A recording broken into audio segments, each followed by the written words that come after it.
रहा, गुमराहों ने शिर्क को तौहीद सिखलाता रहा। परचमे इस्लाम अबरे दरखशा के रूप में, परचमे इस्लाम अबरे दरखशा के रूप में बुतखतों की चांद दीवानी पर लहराता रहा।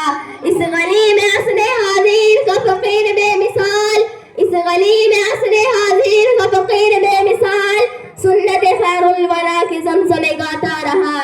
मोहतरम बुजुर्गों, आज मैं आपके सामने इस्लाम के एक अजीम सपूत और मुसलमानों के एक अजीम मुहसिन का जिक्र खैर करना चाहती हूँ, जिसके फ्यूज से एक आलम ने इस्तेफाद किया और कर रहा है, जिसकी बेबस ज़बान और बेखौफ कलम ने हजारों गुमराहों को राह हिदायत से रोशनास कराया और बेमिसाल क़यादत के मेरी मुराद हिज्जतुल हज़रत मौलाना मोहम्मद कासिम नानोतवी रहमतुल्लाह अलैह है। हाँ, ये वही मुजाहिद जलील है जिन्होंने बातिल को मिटाने और इस्लाम का परचम लहराने के लिए तन मन धन की बाजी लगा दी और बेमिसाल कुर्बानियां पेश की।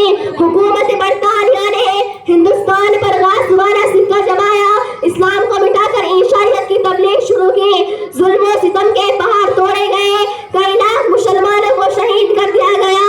जिनके घरों में हाथी झूमते थे, फूटा कटोरा लेकर दर-दर की भीख मांगने पर मजबूर हो गए।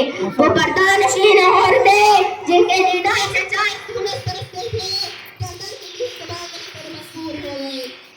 आइतल समाज से बर्बादी का दौर दौरा था, खून पानी की तरह बह रहा था।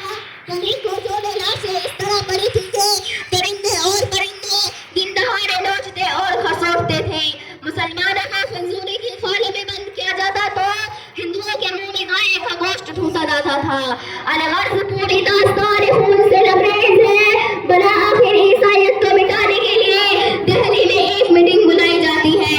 बसारत व बसीरत का पेगर कासिम नानोतवी रहमतुल्लाह अलैह दूरंदेश मशवरे देता है, जिसके नतीजे में हिंदुस्तान में ईसाईयत की टक्कर के लिए फिजा कायम हो जाती है। इस अजीम हस्ती ने ईसाईयत को मिटाने के लिए क्या कुछ नहीं किया। शामली का मैदान है, हक व बातिल की जंग जारी है। आप मैदान जंग के एक कोने में जाकर बैठ जाते हैं। हुकूमत बरतानिया का एक पिट्ठू का पागल आपके पास आता है और कहता है, कासिम तुमने बहुत सर उठाया है, मेरी चमकती हुई तलवार अब तुम्हारी खबर लेगी। बेशक तुम्हारे मुजाहिद की ज़बान से ये अल्फाज निकलता है कि यार क्या बक रहा